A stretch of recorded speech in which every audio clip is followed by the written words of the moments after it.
AFO coordinator for MDA. I've been working with poultry farmers. I started in 2008 with the Dorchester Soil Conservation District, and I began CNMP writing in 2010. Since 2010, I've visited over 250 AFO farms, and I've submitted hundreds of CNMPs to MDE for permitting, somewhere in the nature around 300. Some of them I'm on the second versions of their CNMPs. So let me give you some background. MDE permitting for AFOs began in 2009. Each permitting cycle lasts 5 years. We're currently on our third permitting cycle. This is 19AF. In the districts, our local, state, and federal partners, what do we assist our animal feeding operations with?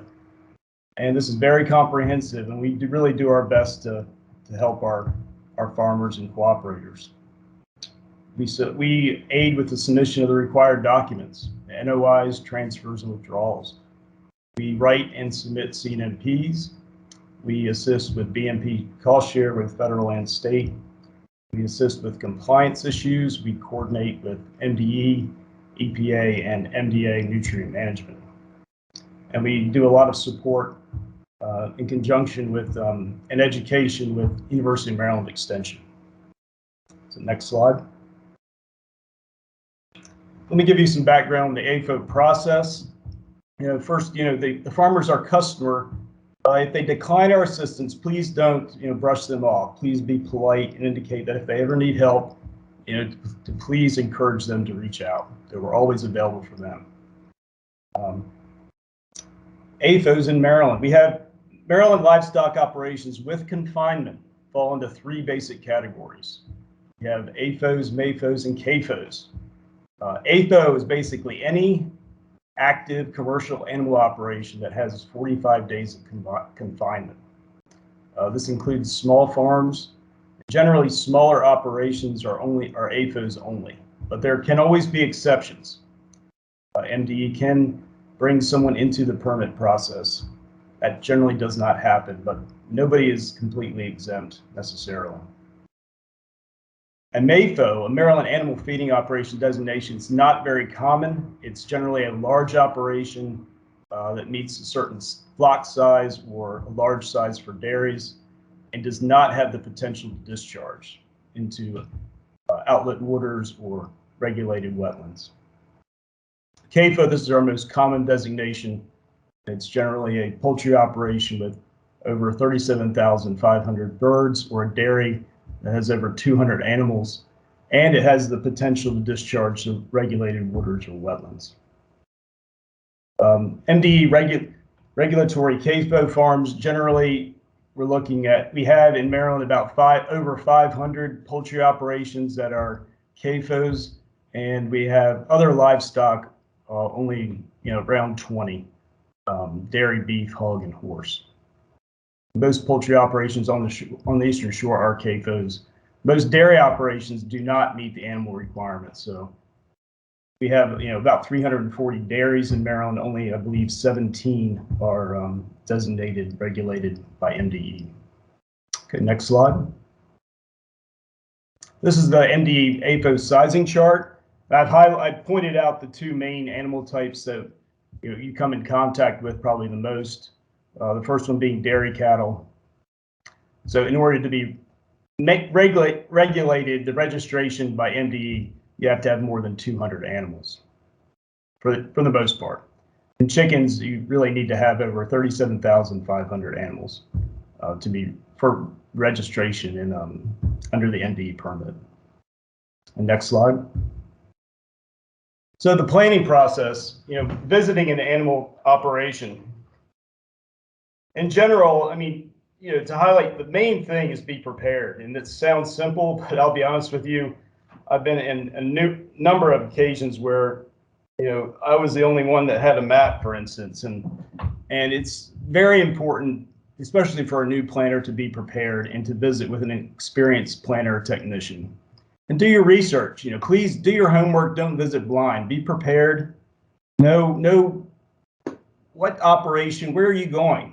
What am I expecting? What's in the area? What's surrounding the area? What are your proximity to waters and wetlands? What are your flow directions? And like I said, take your own map. Make notes. Very important to document. Extremely important. Do your own documentation. Draw. Don't be afraid to draw on your map and highlight areas and take photos. Date stamp the photos if possible. Communicate. Again, it sounds very basic, but who are you talking to? Who are you communicating with? The permittee may not necessarily be the operator or manager on the farm. And who is on the farm? Who are you communicating with? When you go to the farm, who are you going to meet? Make sure that everyone is aware. Ask questions. Verify your research. Of course, follow, like we just discussed, follow your biosecurity protocols for sanitation and visitation frequency. Try to park outside the main operation and walk in. Avoid hazards, especially dogs. Ask about dogs. Ask the manager on the farm, or a lot of times the employees may not necessarily, the folks that are there may have animals. The operator and the owner usually are aware of them. Please, ask questions. Know what you're getting into. Avoid electric fencing, poor terrain. Don't take unnecessary risks. Okay, next slide. So the permit process, I'm not going to read everything word for word. It's complicated. The first step is probably one of the most important. It's submitting the NOI, which is the notice of intent. Once submitted, required plans must be received. The CNP must be received by MDE within 90 days. If something changes on the farm, if an operator changes or a major farm change occurs, a new NOI must be submitted. The operator is the permittee, not the farm.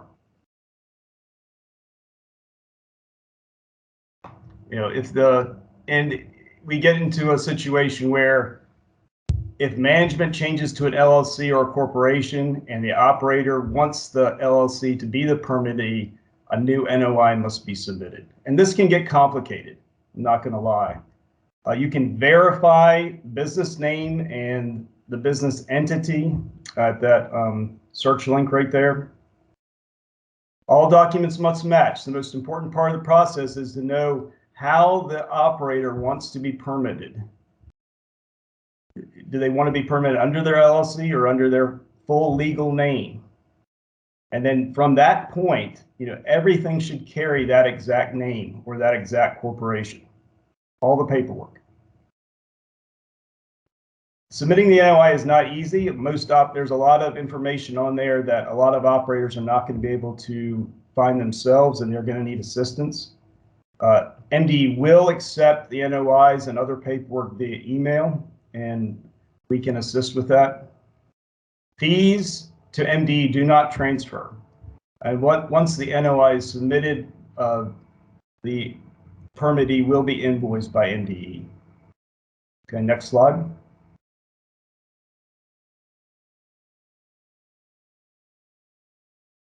Thank you. So this is a quick screenshot of the NOI. And like I mentioned before, it starts here with the legal name of the permitted entity. And it's, getting that, I can't emphasize enough how important that is to get that number one straight from the get-go, because if something changes down the road, then we have to go back and change all that paperwork. Okay, next slide. So the permit process, the nutrient management plan. So this is a requirement of all AFOs, regardless of their permit status.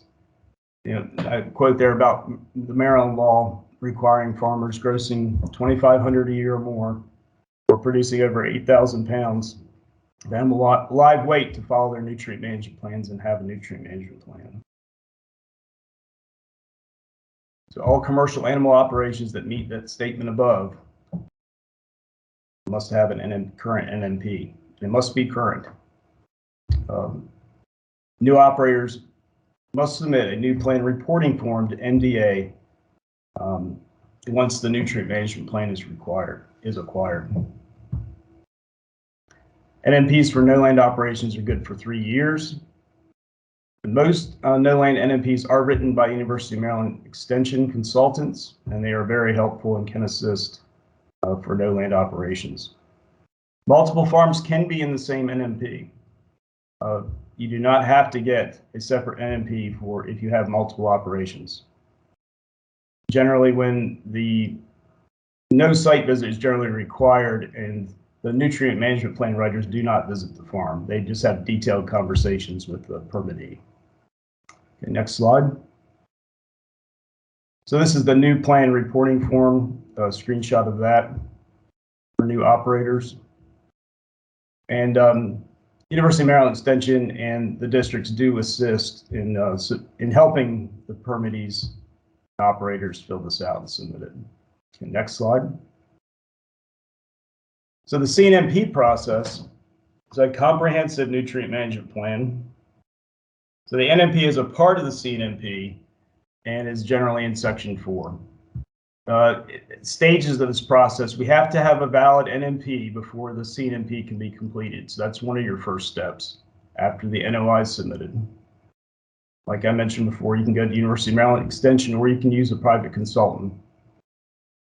So the CNMP no longer expires, but the NMP portion will and must be updated. And that's another confusing piece to this puzzle. For a no-land operation, the NMP still has to be maintained. For no land, it expires in 3 years. For a land operation, it's only good for 1 year. A lot of this, the CNMP and the NOI, when they're submitted to NDE, they are public documents. They are posted for public comment, and the personal information in those documents, it is redacted. The CNMP tool, we have a wonderful tool that's hosted by Talbot Soil Conservation District for CNMP development. I strongly encourage everyone to use it. It makes CNMP planning so much easier. And Sean Smith is the program manager for our CNMP tool. Okay, next slide. There's a screenshot of our tool in the link. Okay, next slide. So when are revisions and changes needed? Generally, we try to be very conservative when we estimate the size of an operation. But if it increases more than 10%, then we need to submit for revision. We'll submit a new NOI that shows the increase in bird numbers. Here lately, we've seen a number of bird flock reductions. That's not as critical unless the reduction decreases the permit status of the farms. Let's say they go from a large to a medium, then we would want to submit revisions. Obviously, if there's a change in the operator, as I mentioned before, we would want to make revisions. If there's a major physical change in the operation, if we have houses that are decommissioned and the farm's still active, or a poultry house is lost or new houses are added, we would need to make revisions. And I talked about flock size reduction.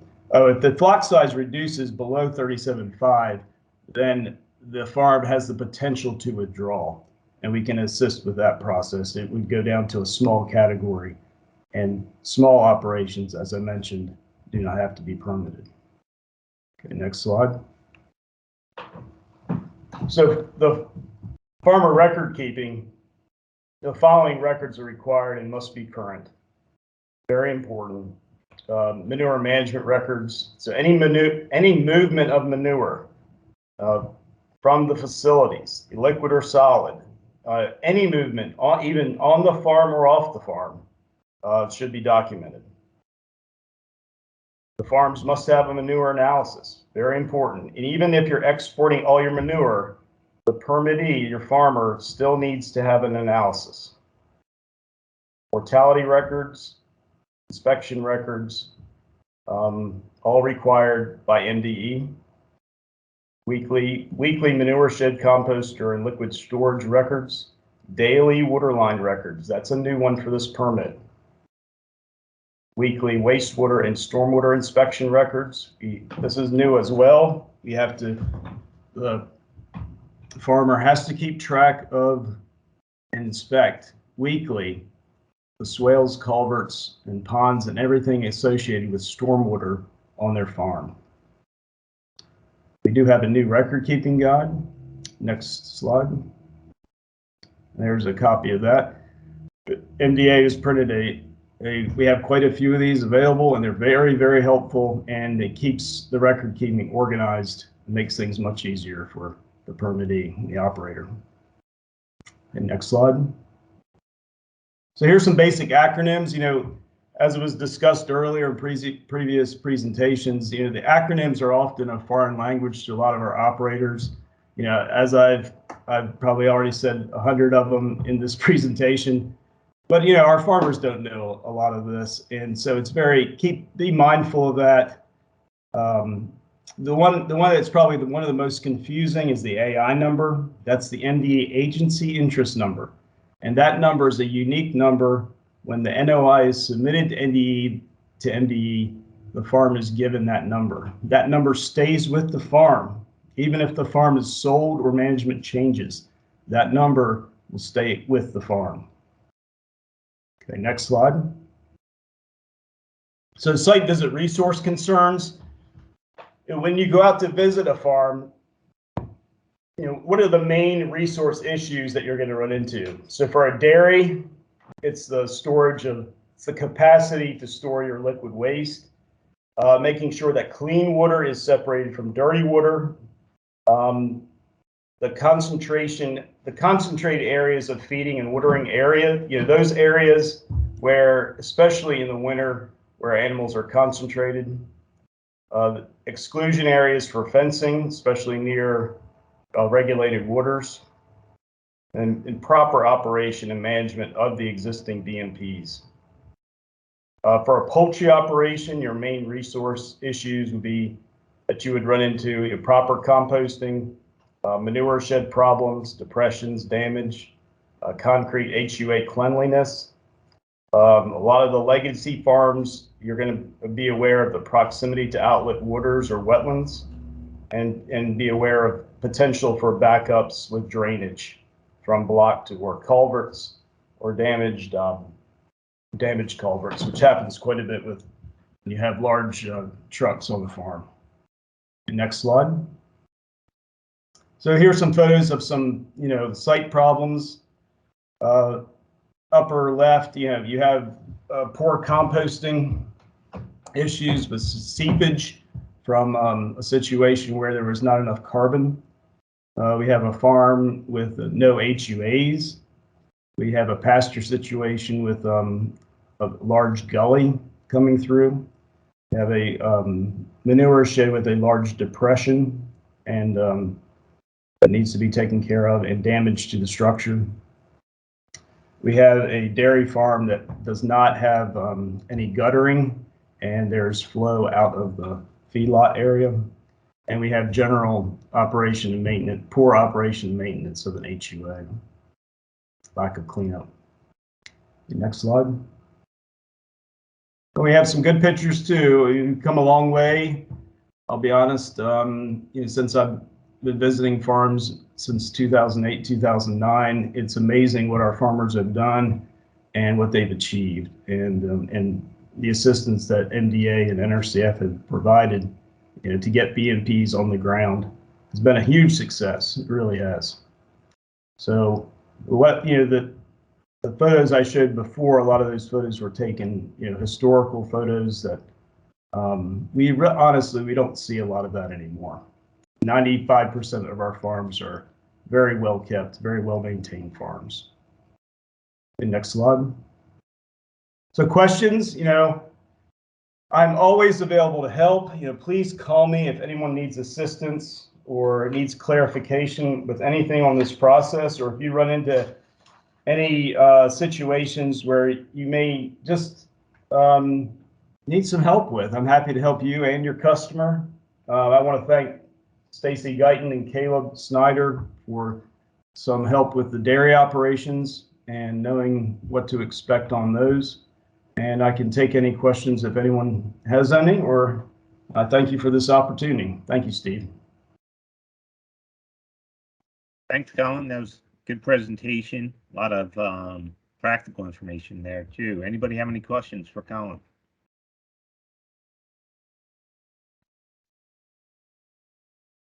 And please use that as a reference guide. That's